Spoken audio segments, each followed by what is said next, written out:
The sound of vintage race car engines straining to the red line.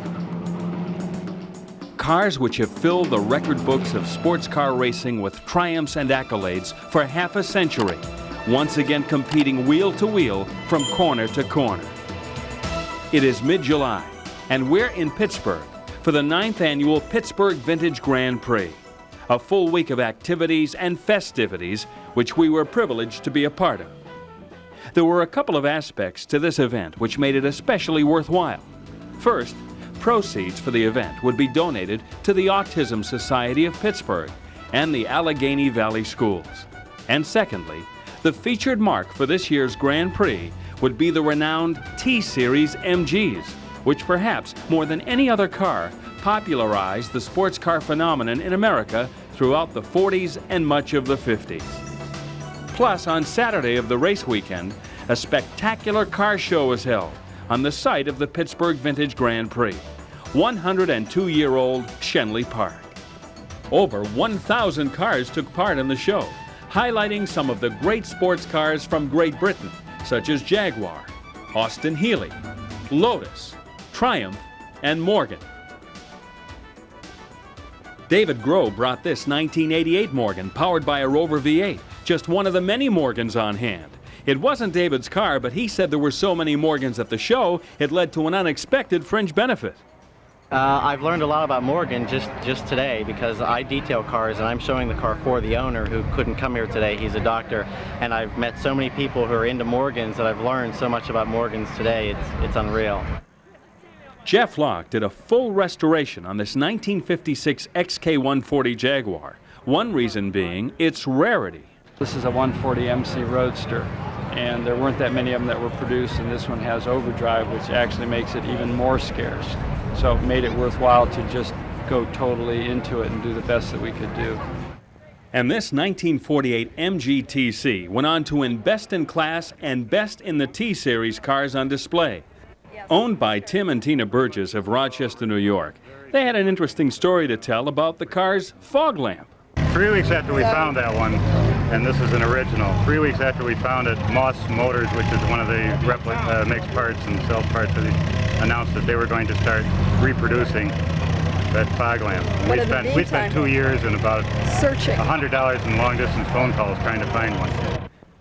The Grand Marshal of the Pittsburgh Vintage Grand Prix for 1991 was no stranger to anyone who has watched the TV series MASH. None other than Bill Christopher, also known as Father Mulcahy, who has had some experience driving on the ragged edge.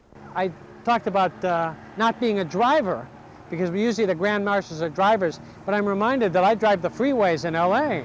So maybe I qualify as a race driver. And even Pittsburgh Mayor Sophie Masloff was in attendance. It's a great day in Pittsburgh. It's a great event. It's a great charity that's being benefited by all of this. Pittsburgh is so pleased to have them. We're welcoming them back every year. And on Sunday, it was time for the headlining attraction, the vintage races. The weather was hot and humid, and there were some scattered showers.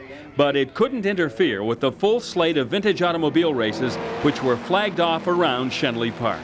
Here's just a sample of the non-stop action.